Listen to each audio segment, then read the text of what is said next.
Welcome to Sailing in the Mediterranean and Beyond podcast. I'm your host. My name is Franz.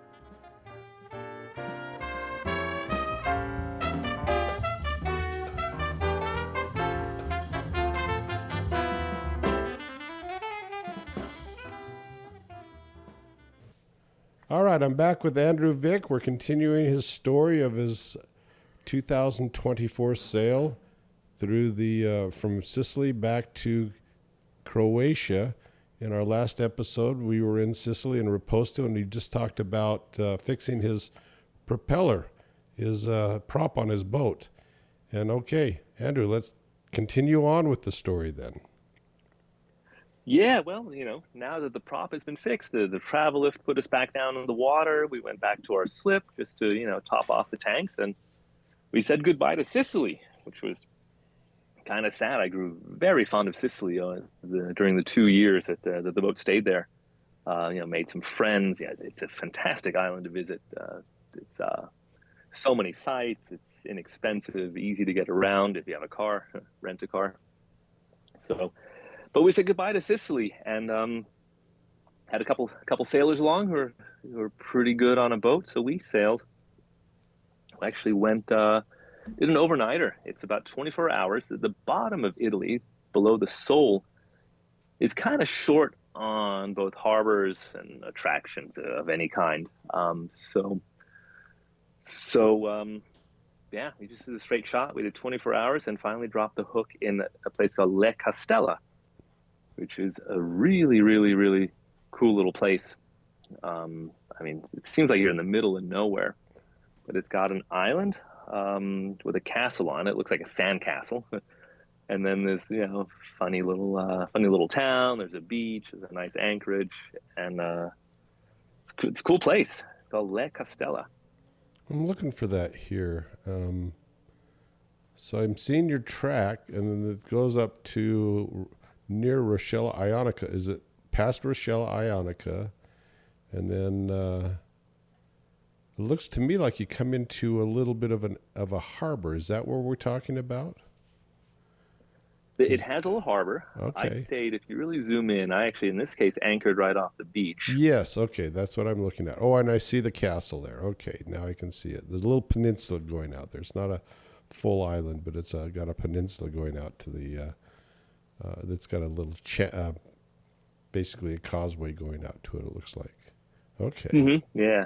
I think it used to be an island, but they said they eventually connected it just to get easier access. But yeah, that castle is, really impressive. So, so after the nice, pretty mellow overnight sail, it was calm. It was either calm or light wind. So I think we motored half of it and had some nice easy sailing for the other half. So always good with smooth seas for, at least the crew can get some sleep for the overnighters. Mm-hmm. So I dropped the hook there. We were 2 days late leaving Sicily with the propeller issue. So it happened to be Saturday night, and there happens to be a really nice nightclub in the town overlooking the castle. So we overindulged. We stayed out pretty late and had a good time. It was super fun, just a gorgeous spot. So stay there for a night. I guess so. We sailed through the night, then we kind of partied through the night, and then but we had to get going already the next day. I was looking ahead. If you really look ahead at the Strait of Otranto, so once you actually round the heel, the very tip of the heel of Italy, things start getting gnarly again in the area between Italy and Albania.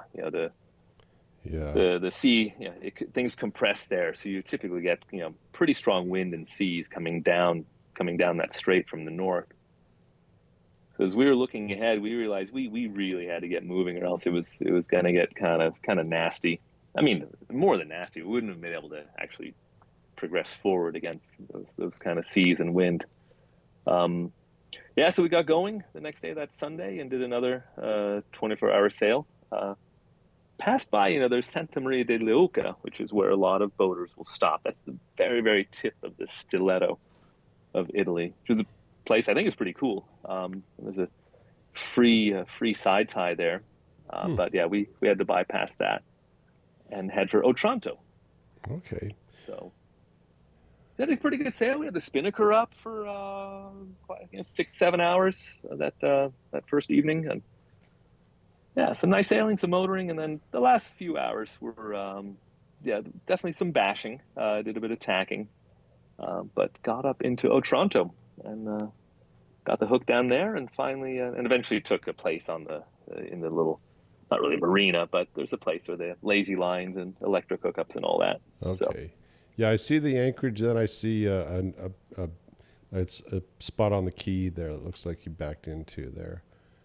Yeah. hmm So did you stay there 2 nights then? we stayed 3 nights. We were kind of Okay. pinned down because of the weather. We Ah, were it was a good thing we got in, because I tell you, the next 2 days it was just blowing and massive waves just rolling down from the north, and actually not a great anchorage either. And good thing we got that place on the key, because that anchorage was just completely, very yeah, uncomfortable. Yeah. Yeah. just a disaster. So, but it's a great place to be stuck, and now it's, end of July, so it's like July 28th, 29th, and it's yeah, Italy's starting to get pretty lively. People are starting to have their vacation, and it's a beautiful spot. This old town right along the water. It's and this is Puglia, or I think in English it's called Apulia, but Italians spell it Puglia. Yeah. And Puglia is just a fantastic part of Italy. It's Beautiful whole. town. It's a beautiful town. Yeah. Well, the whole area down there is beautiful. So, did you take a day trip to go visit Lecce? We I had to get one of my crew, two crew, I took to the airport. Yes, we had a car one day. We did Lecce for a little bit. Yeah, Lecce is really cool. I'd Hmm. like to go back to Lecce sometime during maybe the cooler months, maybe like April or May or something. But yeah, cool place. Drove a little south to some caves. There's this place where there's a really cool caves with stalactites and everything, like right at the sea. Hmm. So yeah, yeah. There's So not a lot of tourists that go into southern Italy, and I think it's one of the great undiscovered areas of Italy. I always enjoyed southern Italy. no, I think, if Puglia had like a more of a major airport nearby, I think, yeah, they'd get a lot. I mean, it would be popular. Hmm. It's awesome. I always say that I've been so many cool places in Italy. I've never been in Rome or Florence, but I've been in a lot of cool places in Italy that have just mind blowing, And yeah, these off the beaten path, where it's basically mostly almost all Italians who Hmm. are there. Yep. Very few foreigners. So yeah. So then what? Wait, Otranto, yeah, 3 nights there. And then we had up to Brindisi. Yeah. That's That's a full day getting up there too, as well. So yep, yep. What is that?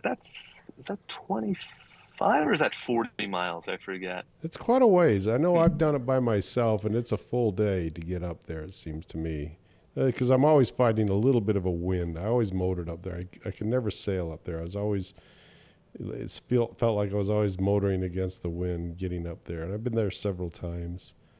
So yeah. Yeah, yeah. I see that this is one of those longer, this is a, straight line about 40 miles, so definitely longer. We lucked out. All the crazy north wind and seas that, we were basically waiting for them to settle down. So we actually had a decent sail up. We had Oh, some, we were kind of close reach, beam reach most of the way up, which was kind of a gift, because I know, like you're saying, it's usually kind of coming straight down the coast. So yeah, went into Brindisi. It's a big, huge industrial port, right? So it's not like the sexiest place to approach. But once you're in the town, you're super protected, and actually they have free side ties, kind of all around the little bay where the town is. Just tie up for free, stay as long as you want. now, did you tie on the north side? Did you actually do a side tie on the north side of that little bay then? Because I've never even been Yeah, over there. It looks like there's a monument there that you looks like you side tied there. Is that what you're talking about? I did. In the past, I've tied up closer to the main town, which is on the opposite side of where I Mm-hmm. ended up tying up. You can see we were kind of roaming around on the main portion. They've done something weird, and you'll see pictures of it in Navali, but they've installed these weird rubber kind of I don't know how to describe them. These big rubber blocks they've installed all along the desired part of the shoreline, but a little bit below the waterline, so it's extremely difficult to tie up. Hmm. I don't know if they were trying to detour people from tying up or what. It's a big mystery. No one on Navily seems to have figured out the actual reason. But just and that was a great spot because you could just walk off and you're actually in the town. In this spot, you need to take a little water ferry Hmm. back and forth, which we never did. We pulled in the evening and we were pretty beat, so we just stayed right there. I actually had a crew change. My final crew, the one that sailed with me from Sicily, the outgoing crew one morning, he walked the 30-minute walk to the airport. That's the first time I've actually had a crew walk to an airport to catch a flight. So Interesting, because when I changed crews, I had to get up to Bari to change because that's where the more. I never saw any flights to Brindisi, but I guess they do fly to Brindisi, and that's a nice airport. It looks like. yeah, I think there definitely are more flights to Bari, but yeah, Brindisi. I've had people fly in and out of Brindisi, so they're Okay. yeah definitely worse. But my incoming crew, they actually landed in Bari and then took a 1 hour train. They had a lot more options flying into Bari, um, and then took an hour train down to Brindisi. So Okay. yeah, yeah. So swap crew here. We never even made it into town at all. At least I didn't. But I'd you, been there before. yeah, you've been there before, so you knew what you were missing. I like the town. I think it's a nice, charming town. I was really surprised that I liked it so much. So, yeah, I enjoyed Brindisi. I didn't have any expectations of it at all, but I enjoyed it, and so I was glad to go there. And it's such a protected anchorage as well. Oh, you're so far in there. I mean, Yeah. the only sea that will ever interfere with you is just the little water taxi guy going around. He'll send a little wake, but Hmm. yeah, I don't know. It doesn't matter what the weather's doing. You're going to be comfortable in there. So yeah. All right. Then I So took the next cruise. So the thing is, now, from now the Brindisi, man. now the big. Oh, you're going up the coast. Okay, so you're following the Italian coast up. It looks like then. Well, yeah, there's a lot to see. But it's funny, we just had a big 40 plus mile day from Otranto to Brindisi, and now it's another 40 miles. So, I took my new crew, who aren't necessarily that, they're not really sailors at all. Good people though. Yeah, we tucked them into the boat about 11, 12, midnight the night before, and I said, yeah, tomorrow we don't have time to shop or anything. We need to just get going. We got a long day, and we need to. And we actually had some southerly winds. We had a downwind ride all the way up to Monopoly, 40 miles, with 20 knots on our stern. So, and and it's funny as a sailor, I'm like, this is a gift from like the heavens, right? You can, Yeah. sail. You get 20 knots from behind, and you just put your Geno out, and you're just flying along. But the thing is, when you have that, as you know, you're going to roll. You're probably going Yep. to have some rolling, right? Yep. Hmm. And so they're, oh, this is so rough. I'm like, oh my God, this is way better than motoring the other direction. Hmm. So so we had a pretty good sail up to Monopoly. And yeah, Monopoly is just another one of those towns in Puglia that is just so cute and gorgeous and full of people. I've been in Monopoly only once before, 2010.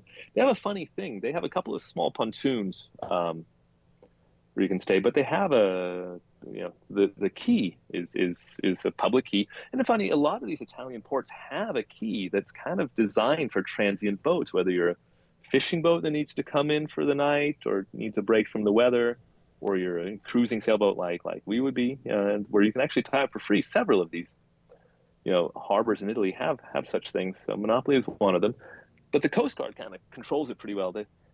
You can only stay 24 hours, and someone has to be on the boat all the time. Hmm. So Okay. they're pretty stringent on the rules. I'm not clear exactly why they're so strict, but that's how it is. But at least it was free and right in front of the town. So I let the crew go off and have dinner, and then I kind of wandered around when they came back. So it worked out. But it would have been nice to just have explored it a little more freely. So Okay. so yeah. But Monopoly is yeah. So starting to realize how hot. That night I made a note.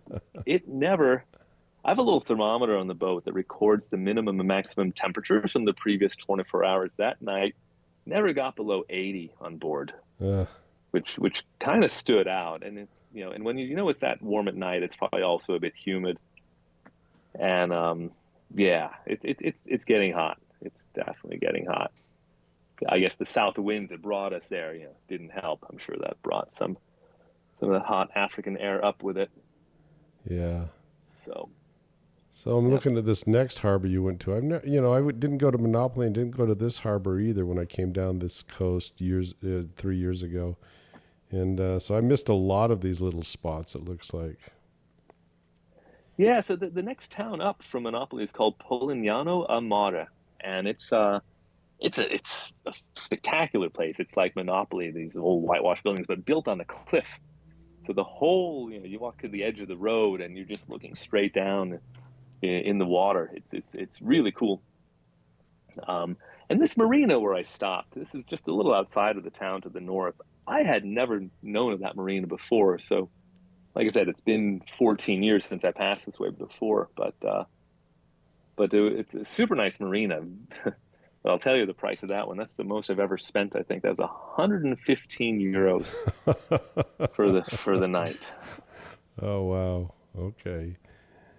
And I mean, and my boat's really modest. I mean, my boat is 36 feet. It fits right under 11 meters. It's 10.94 meters. So imagine if you had a more typical, a 40, 42, even a 45-foot boat. I mean, you're starting to talk 150, 170 per night. It's just nuts. So Yeah. this Yeah. this marina knows they're close to Polignano. They're the only game in town. They're sort of the best real marina all up and down the coast here of Puglia. Very good service. I mean, they come in. I mean, it's all full service. They don't make you walk to the office with your papers. They take your papers. They come back. You don't have to go in the office until the end to pay. So, but man, yeah, that's so excited. You don't have much choice. It's like, well, I could just anchor out, but I mean, now the seas were building. We actually had to stay a second night because the seas were getting rough again. So that was 2 times 115. So that stung a bit. Well, but at least you're dividing it up. I guess that's the way you look at it. So it's not that bad when you have 3 or 4 people to split it with. Yeah, exactly. So, yeah, I got going again. I think Bari was our next stop. Okay. Only my second time in Bari, and I'd never been much into Bari town before, but and I don't know, people kind of criticize Bari. It's a big ferry spot. Like you can take the ferry down to Dubrovnik or Corfu. I think you can cross the Adriatic to various spots Yeah, from I Bari. actually one year I put my boat up in Dubrovnik, and I flew out of Bari, so I caught the ferry across to fly out of Bari because it was easier than getting back up to Zagreb. So that's what I did one year, and so but it's an overnight ferry, and you're draggy, you're tired in the morning, and yeah, I wouldn't want to do it again. But yeah, that's what I did one year. And coming down, it seems to me that I think I did spend a night in Bari on the way down too, on my boat. I Hmm. think. I Yeah. think it's looking vaguely familiar as I'm zooming in here. Did you get off and walk around at all when you went here? Yeah, totally. Actually, we ended up spending 2 nights actually. Yeah, the old town is really neat. I mean, it's got some bustle. It's super attractive. Um, it's more of a city, you start seeing, buses and you start seeing McDonald's and things like that, which, you don't see in most of the other smaller towns. But I kind of liked, I was born in the city and kind of like the bustle. No, it was super cool. I would gladly stop there again. We took a car actually on the lay day. Took a car inland to a place called Matera, Ah, and I guess they filmed. I took a train out there. Yeah, continue on. Yeah, Matera is a neat spot. So they filmed the last James Bond movie was partly filmed. The finale was filmed in Matera. It's this neat town, kind of built into a hillside overlooking a ravine. But I guess people have been living there for like the longest known people who lived in Italy are living there. And in the old days, they used to dig into the mountain and they lived in caves. And I guess over time, they sort of developed and people built actually proper structures and homes and businesses and hotels into these caves that had been previously dug out. So it's kind of this weird. It's one of the most unique places I've ever been. I was totally blown away, and yeah, well worth the. It's only an hour drive inland too from Bari, so it was super cool. What do you remember of it? Well, they also filmed Jesus the Christ, the film there as well. So this has been used for backdrops for filming locations off and on over the years, and that's what I felt too. But when my memory of Matera was I was fighting a cold, so I didn't enjoy it that much. That's what I remember about it. Yeah. But Yeah, it was Matera. very interesting. But I mean, I liked the town. I liked walking around it, but I just wasn't feeling that great when I was there. So yeah. Yeah, that'll definitely take from the experience. We also had, it's pretty hot, so we were kind of, kind of finding the shade as much as possible. But super cool. Yeah, if you just watch that James Bond movie, and you'll, yeah, such a great town. Anyways, yeah. So I spent a yeah, couple 2 nights nights there in and a hotel. So you just went in and out on the one day. It sounds like. in and out. Yeah, we got in at 2, 3 in the afternoon, and headed back sometime after dark. So yeah, it was kind of a quick stop. I'll go back for sure. I mean, we didn't even experience it all. I mean, it goes on and on. It's like a sprawling. It kind of feels like LA. It just sprawls, right? You're like, wait, there's even more over there. Wait, we haven't even seen that yet. So it was cool. Definitely stood out. So that was, yeah, 2 nights in Bari. People who actually might be planning such a voyage. Where I stopped was this. The main marina is around the end in the new harbor, but this is the old harbor, and there's it's a private kind of sporting or boating club, but they take transient boats, and that was the place to be. That was super close to Old Town and everything, so I like that spot a lot. So, but yeah, after 2 nights left there, had a really nice sail up to, and I'll tell you, this is one of my secret gems. It's called Giovinazzo. I think about 20 miles up the coast from Bari. Been there 4 times actually. Actually, it's only 12 miles up the coast. Um, the thing with Giovinazzo, you have to be a pretty small boat. I don't think you can. About 40 feet is the biggest boat you can fit in there. But it is. I don't know. I just always had a soft spot in my heart for it. You pull in. They may or may not have a spot for you. Luckily, this time of year, a lot of the locals are off exploring, so then they have spaces. Then you're right in there alongside this beautiful walled town, and it's not like a big tourist thing. Even it's not crowded. Polignano and Bari and all these places, they're pretty packed, and then kind of hard to walk around. But yeah, Giovinazzo is just a super cute, nice little place. You got to go knock on the door of Aldo, who says, "Oh yeah, you can stay," and then he charges €25 a night. Way better than we've been paying until now. So we stayed 2 nights. It was super cool, and I was the biggest boat in the harbor, and I rarely can I say that. I'm looking for it. I might be missing this. So from Bari, you go. Okay, here it is. Is this? I see a Yeah, you'll place where see I you did it. anchored. Unless I'm on Yeah, you the. see I came on a Bari, did a little tack. What were we doing? I guess we are putting sails up, and then yeah, you should be able to follow the track Okay. into Giovinazzo. Yeah.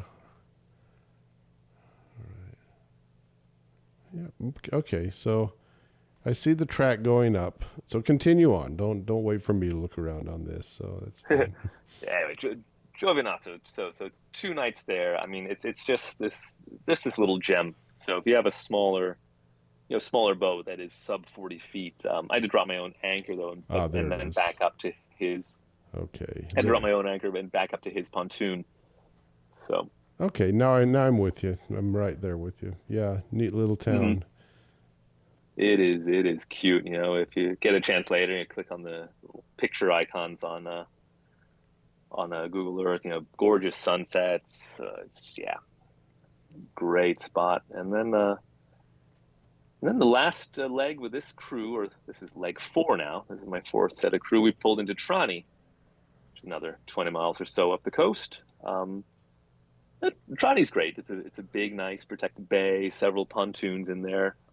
Gorgeous cathedral. They have this 200-foot tall cathedral right on the water. You actually see that first before you see anything else. Do you recall ever stopping in Trani? Let me zoom in on that and see if I did stop there.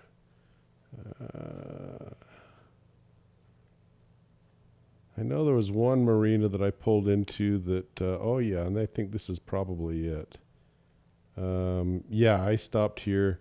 When I was sailing down, I realized one of my motoring lights was shot, and we pulled in here, and we were able to. I had one of those tricolor lights at the top of the mast, an old one because it was put on when the boat was originally built, and of course they've changed it a million times since then. I was able to find a used replacement for it in this harbor, which surprised the heck out of me. That's pretty random. Yeah. Yeah. Yeah. Well, Trani's great. It was, and now, I mean, Italy's really coming to life. This is, August 9th or so. I mean, this is really, I think every Italian gets the same 2 weeks off. It's like every industry just shuts down for 2 weeks. Mm-hmm. And it's these middle 2 weeks in August. And I mean, these places just get jammed, but it's fun. I mean, it's tons of life. I mean, sometimes you have to wait for your dinner table, but yeah, they had this wine festival. They had the Crusaders were doing some big, performance along the waterfront. Just, it's a cool place. It doesn't quite have the charm of the previous places. Yeah, not quite as well kept, but anyway, super cute. So, got new crew with me. Good, solid sailors. And we leave Trani, and I would say, as much as I've been kind of, hyping up Puglia and all these awesome places, as a sailor, this has been kind of a boring spot to sail. It's a very straight coast. Mm-hmm. It's very flat. The water's shallow, really far out, so you're not sailing in close at all. There are no islands, there are no bays, so it's not the best for the sailor. But every little town on the way here is just super, super adorable and so worth stopping for. So that's kind of the downside to Puglia. And then, in fact, most of the east coast of Italy is like that. It's just low-lying. I mean, you don't even see really mountains in the background or anything, even though Italy is mostly a mountainous place. So now there's an exception here on the East Coast. And so as you see our track, we left Trani, we went more or less north. This is called the Gargano Peninsula, and this is just some anomaly. Instead of this flat coast, suddenly you have this like really forested promontory with these white limestone cliffs that just like kind of drop down into the sea, and the sea, of course, is the aqua turquoise and all that. So this Gargano spot is really cool. Tons of sea caves and little coves and beaches and and anchorages. Yeah, reasonably protected anchorages. For overnighting. So yeah, I can see it. A lot of zigzagging, getting close to the shore, and enjoying your trip up here. It looks like. Totally. Yeah, you can see the first spot where we anchored. I think it's Pugno Chioso, I guess it's called. Just a cool spot. Not the best protection. I mean, there's a little bit of wave was kind of rolling in, but still just really nice. Some sea caves, and we took a little dinghy, went around. It's the first time we actually anchored since that Le Castello place. So it's been a good 10 days or so since we even had the anchor down, because there's nowhere to anchor on this whole coast, until here. So this Gargano Peninsula, really, really, really cool. Yeah, so spent a night at anchor, sea caves and all that, before finally pulling into Vieste, which is yet another amazing town in Puglia. I guess you might have been in Vieste yourself over the years. I think. Well, I've only been down this coast one time, so let me see how it looks. pretty good remembering places. I think I went right by Viesta. I did not stop into this marina, so I went right by it. Yes. I was sort of in a big hurry when I came down the coast because again it was I was meeting my family in Sicily and I had to get there in time and I was worried about the weather windows. So whenever I had the opportunity, I did long days to get down this coast as fast as possible because I started all the way up in Monfalcone up in northern Italy. So yeah, I didn't I skipped over a lot of places I wish I hadn't of, I guess in hindsight. Mhm. Yeah. Yeah, well, you can't see it all, right? I mean, No. Yes, that's it. Yeah. uh, well, what stands out about Viesta? So this is kind of this whole Gargano Peninsula. It's kind of like the spur of the think of a spur on a cowboy boot or something. It kind of sticks out Mm-hmm. off the back of the heel there, or the lower leg, and it's the closest spot to Croatia from Italy. Hmm. So it's only 70 miles from Viesta to the nearest port of entry for uh, for Croatia, and yeah, we got in Viesta one afternoon, and it's a cool place. And I might have spent a second night, but you know what?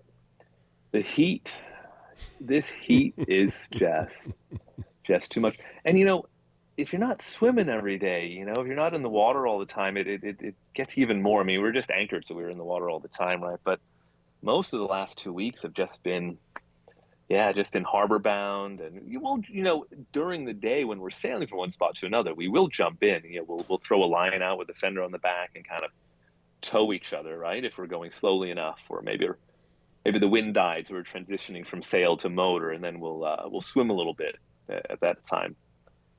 So, but other than that, it's just too hot. And Viesta is normally a pretty windy spot. You can imagine how it juts out into the Adriatic like it does, and the prevailing wind is from the north or northwest. Imagine that would be a windy spot, but these couple days it was just calm and hot, Yeah. so and Yeah. humid. So, but so I was kind of counting on some relief. I have this idea that Croatia has a bit of that offshore breeze at night, or sometimes it gets pretty strong, right? The Bora, which Mm-hmm. is a Yeah. low humidity kind of thing. So I'm kind of thinking we're going to get some relief, but let's see here.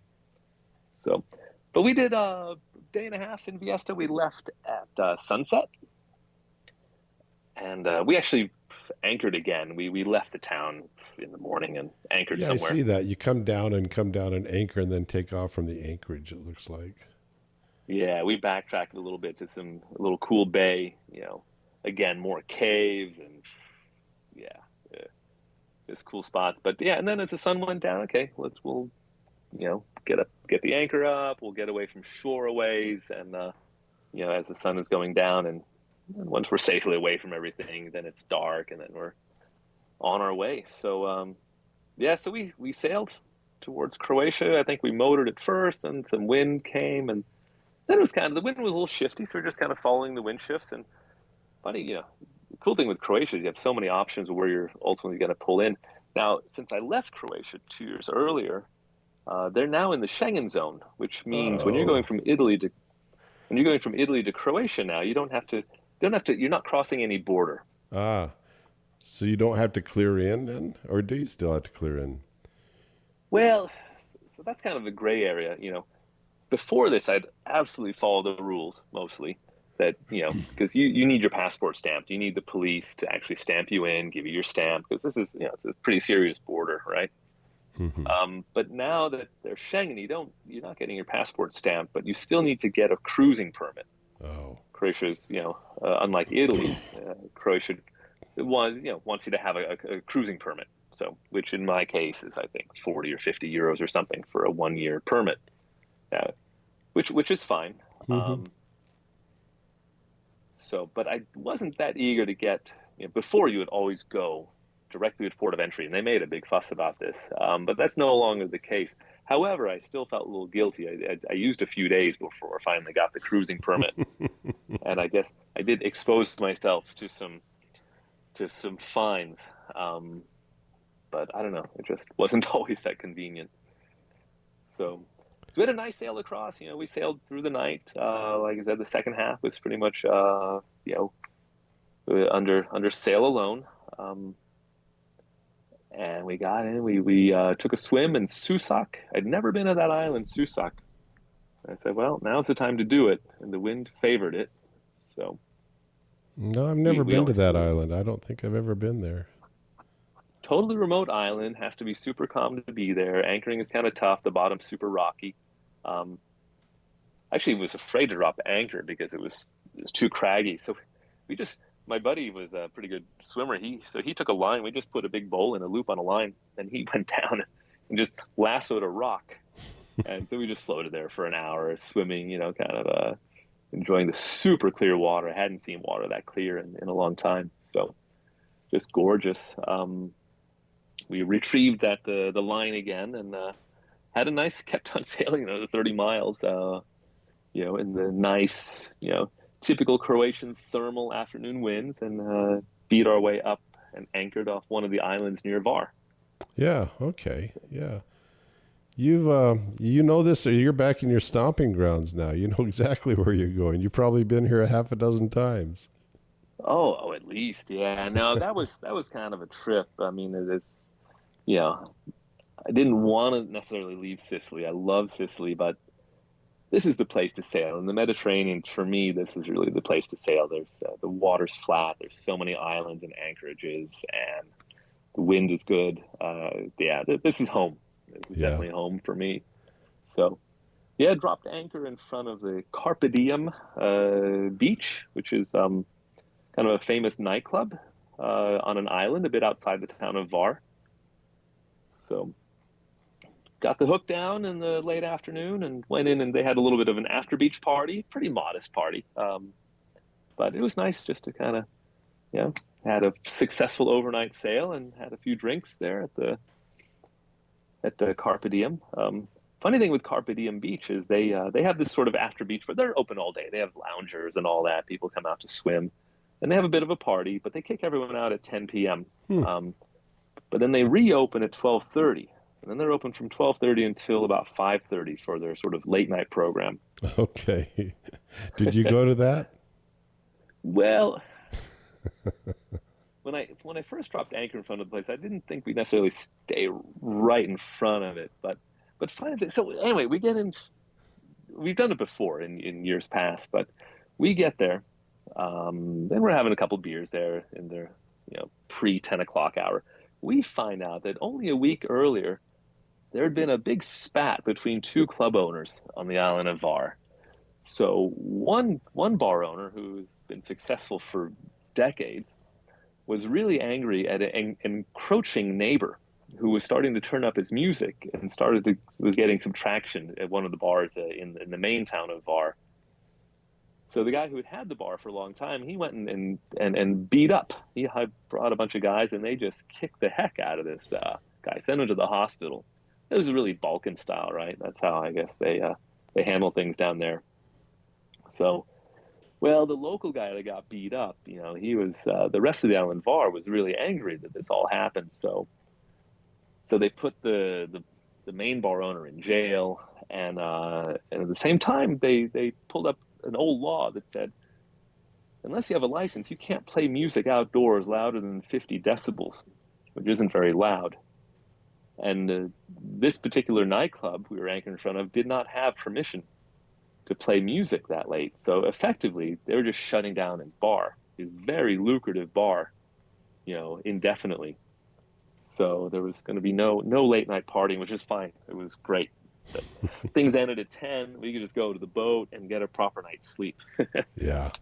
So, but there are funny shenanigans happening over there. But Well, it's funny that you got the whole story. You must have talked to somebody that gave you the background on this, because I wouldn't, unless you speak the language, how would you even know what's going on then? yeah, you get that. The first person that mentioned this was the staff. The staff said, yeah, no, we have an issue with the sound permit, so we have to shut down for a while. That's all the staff will tell you. Yeah. But these are small places. Word travels. I mean, I got the straight story from numerous sources, people I've known a while, or talked to some police. I mean, everyone knew the story. No matter where you were in this part of Croatia, everyone had heard this story. So Yeah, I got a consistent roundup from multiple people. So where did you finally clear in at? Did you finally clear in there at VAR then? Took a while. Yeah, so we went from there. We ran around the Yeah, I island see you're just Gist. doing a nice leisurely sail around the islands. A couple nights in off that beach, it looks like, and then it looks like you finally went over to VAR at some point in time. Well, I thought out in Vis that we could get the cruising license in the town Komisha, So I was pulling in, tying up to the quay. I said, "Hey, you have you have a harbor master office here, right, to get my cruising permit? Because I think you could clear in here years ago." But he said, "No, no, no, you can't." I said, "Okay."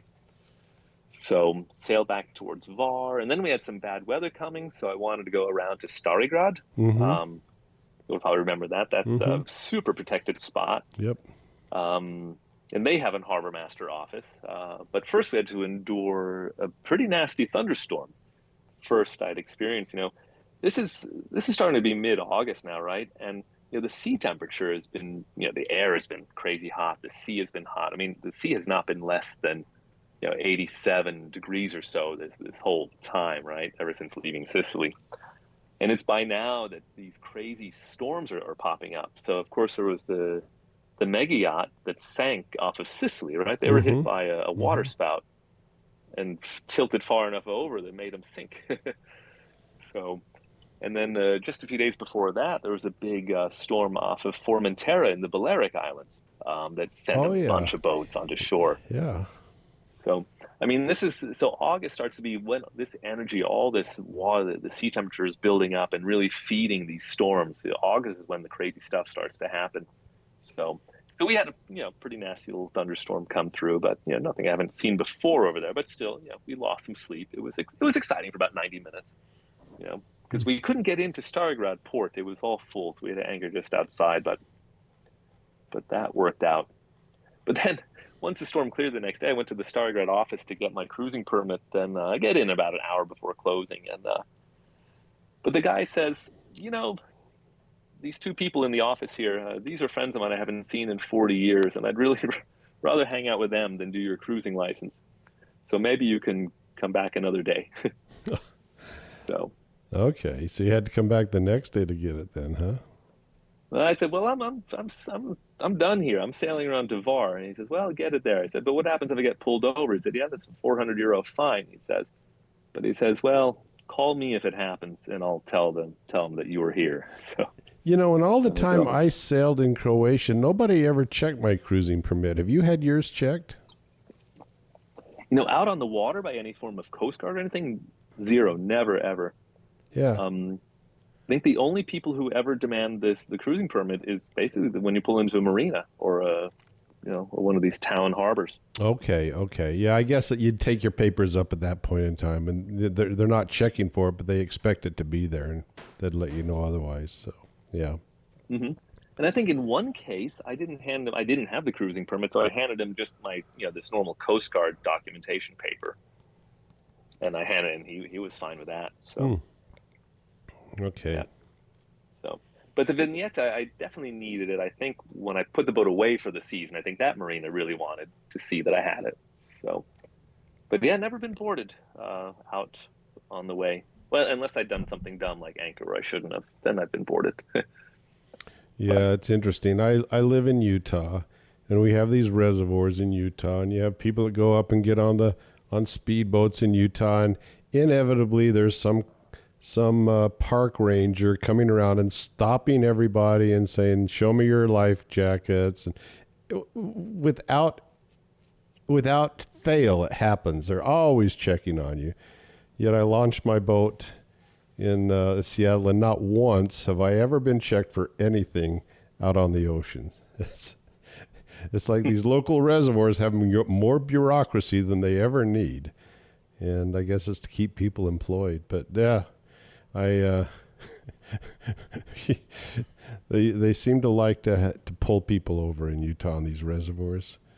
Anyway, just a side yeah, and note. that's not even Coast Guard, is it? Like you said, No, that's it's some it's kind of always park it's ranger. always state employees is what it is.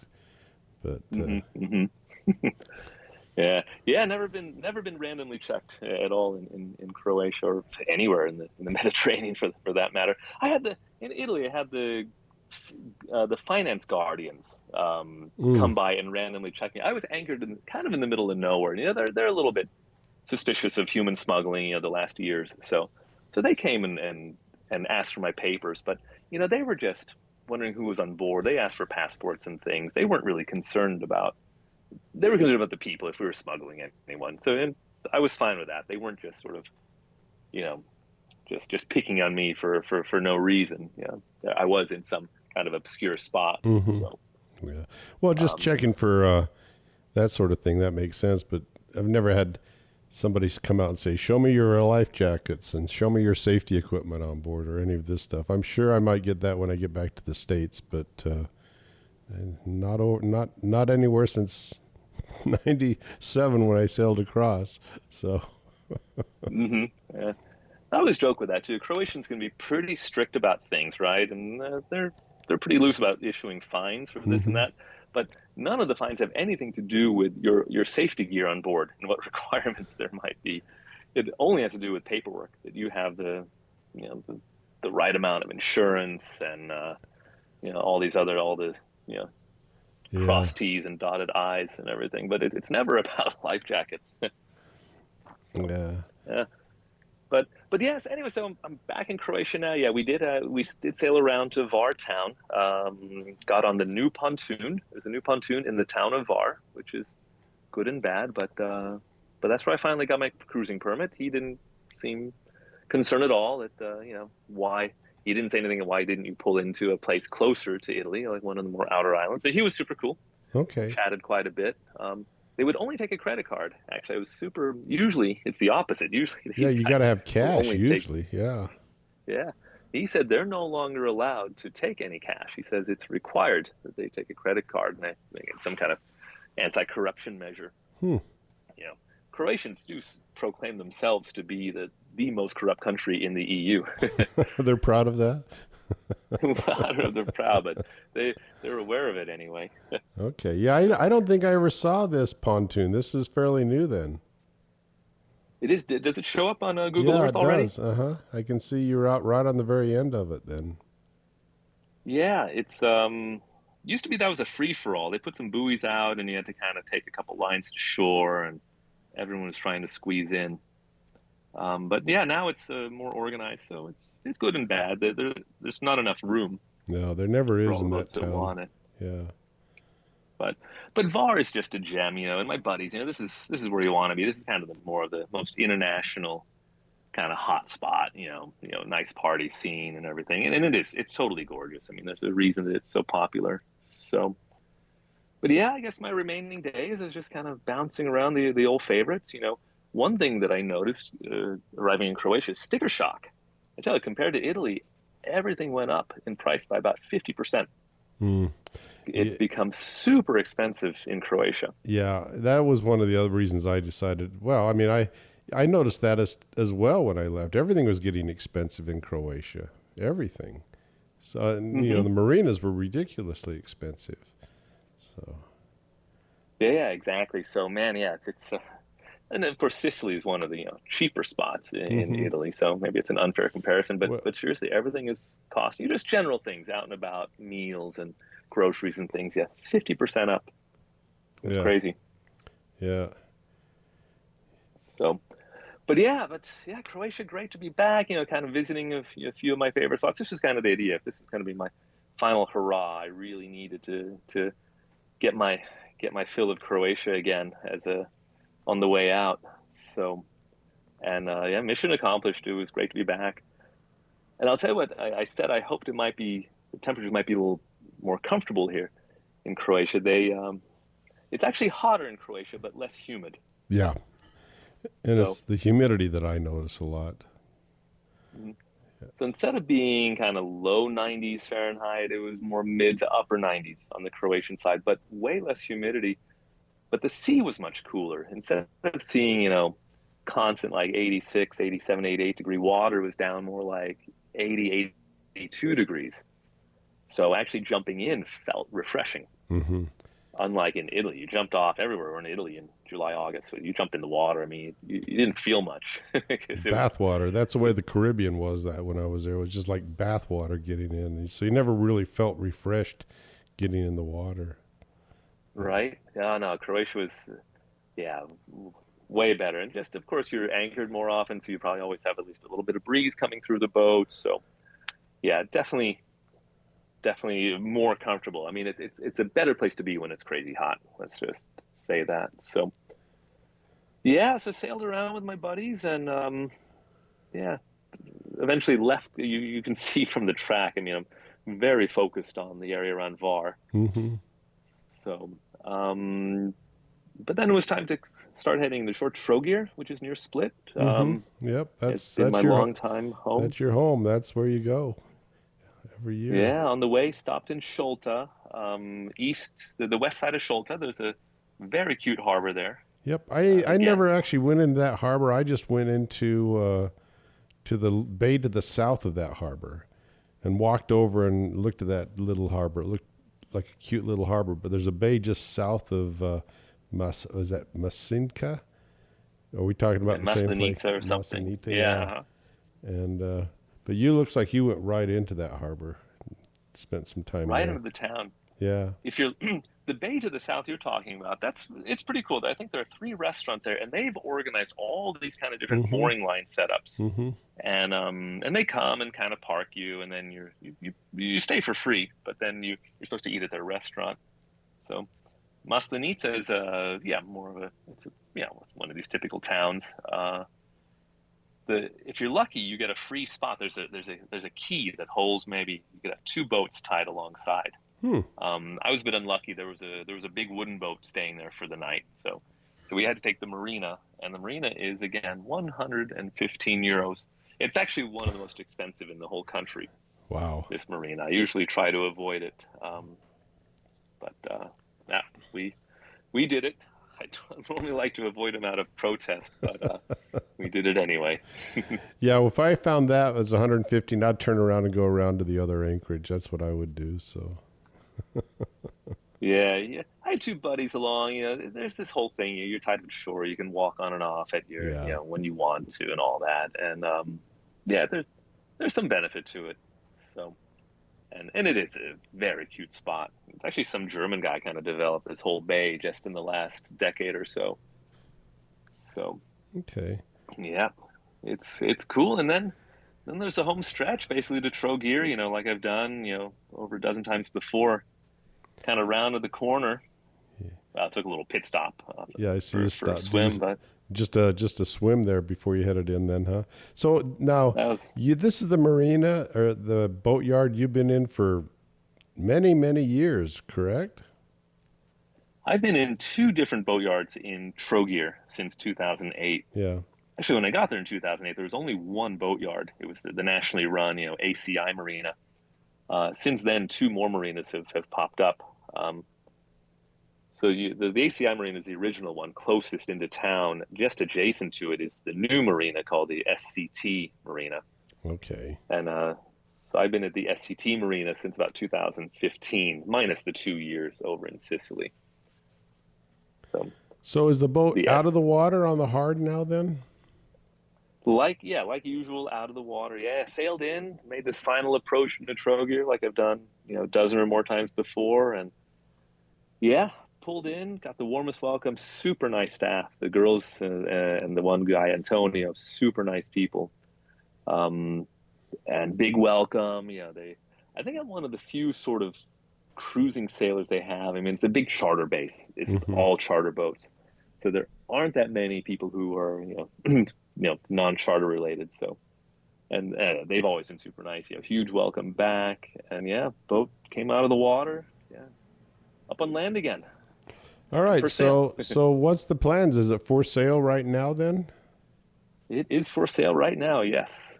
So what's this situation? I don't know if it's the same in the States as it is over there, but how much is a broker going to take as a commission for selling your boat? It's a good question. I haven't. I've been a little. I haven't listed or even contacted any broker. I kind of assume that a boat of this value, and we're talking like 30 something thousand euros, Mm-hmm.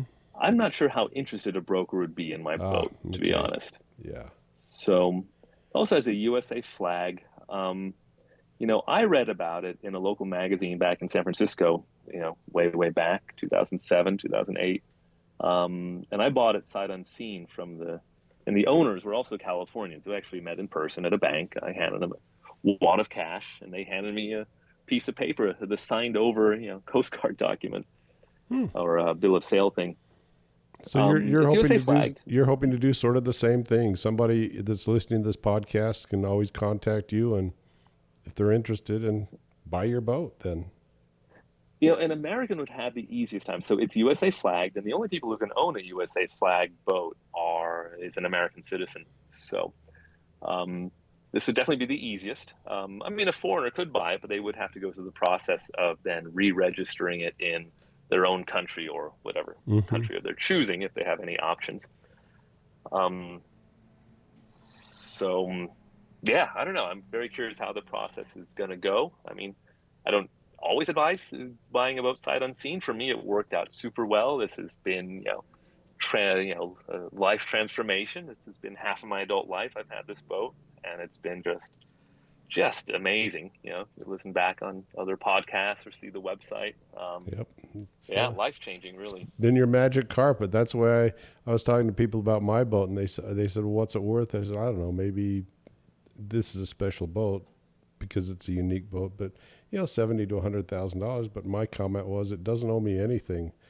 It's given me so many memories that it doesn't really matter at this point in time. So yeah, it's a lifestyle that you will think about the rest of your life, and Yeah. all the memories you've had. And the nice thing is, you're young enough; you can go back and do it again, all over again, when you decide you've got the bug again. So. All right. Well, I have turned 50, so but I don't know. Sometimes I don't really realize it, but yeah, no, it's amazing. The other thing, the boat is VAT paid, so I actually paid the Ah, VAT. So I remember you a telling me huge, that story on a podcast. You got a bargain on the VAT when you paid it, so that's great. yeah. So there's no more issues of you don't have to leave the EU every 18 months. You can keep your boat anywhere in the EU as long as you want, no fuss. So Yeah. that's also the advantage. And I'm not sure how that works if you change flag, if it still remains No, VAT it paid. follows a boat. I don't. Yeah, I don't know. I think it still follows the boat. I think the VAT follows the boat. So Mm-hmm. at least that's my understanding. Yeah. All right, Andrew, I've got to run. It's been great talking to you. Thank you for reaching out and letting me know what's going on. And I will put links to your website. And if you want to send me, well, I've got your email. Do you want me to put your email in the show notes as well? Yeah, let me say, I have a video tour of the boat and a for sale link with all the details and specs and my email. Yeah. Okay. Let me give that all to you pretty soon here. And yeah. Okay. Thanks, Andrew. The website for sailing in the Mediterranean and beyond is www.medsailor.com. Again, medsailor.com.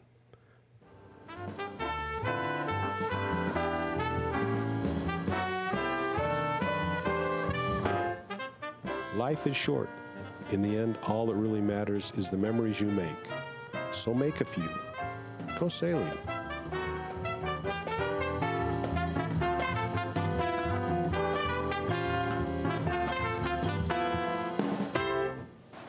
Joel, you want to know something? What? Every now and then, say what the gives you freedom? Freedom brings opportunity. Opportunity makes your future. If you can't say it, you can't do it.